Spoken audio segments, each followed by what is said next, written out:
remember like Austin Powers? And in the first movie, he asks for $1 million Yeah. from the world, And everyone's like, whoever, whoa. and they laugh at him because it's such a ridiculously small number. And then they ask for like $100 billion billion. or yeah, which Everyone's now is like it's just another payday for Yeah. Elon Musk, but then was like a ludicrous amount of money, like it didn't exist. So Yeah. everybody's like, oh, where will we get this money from? Uh-huh. I would argue that with this, the difference between 4.7 billion and 1 trillion is really almost nothing. It would be like if Dr. Evil had said $10 billion and then changed it to $100 billion. The actual effective difference is nothing to an individual. Now, when you're running an entire evil empire, as Dr. Evil was, okay, you can spend that money because all of those lackeys that you've got to hire and the sharks with freaking lasers, none of that's cheap.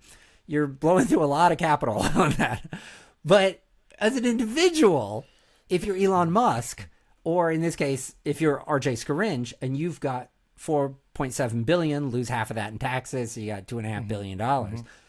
What can you not buy personally that you could buy if you had $1 trillion or half of that in taxes? You've got $500 billion. Like, what could you? Small country, There is private island. I mean, you could buy. You cannot spend. You've hit the point with $2.5 billion in cash.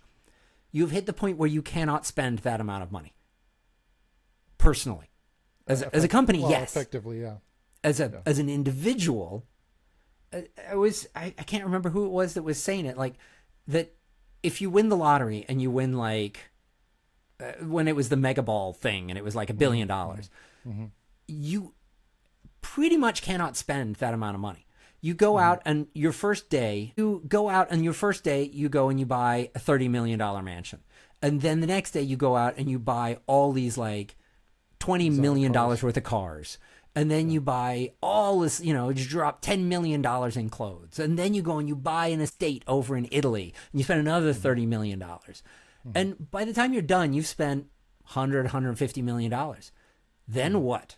And then you're like, now what? Yeah, you become Bezos and you buy $100 million yacht, and then that costs you $30 million a year or whatever it is in upkeep and staff. Yeah. But you haven't begun to scratch the surface of the money that you have, and your money is making money. So you are forever getting richer. You hit a point where you are effectively infinitely rich.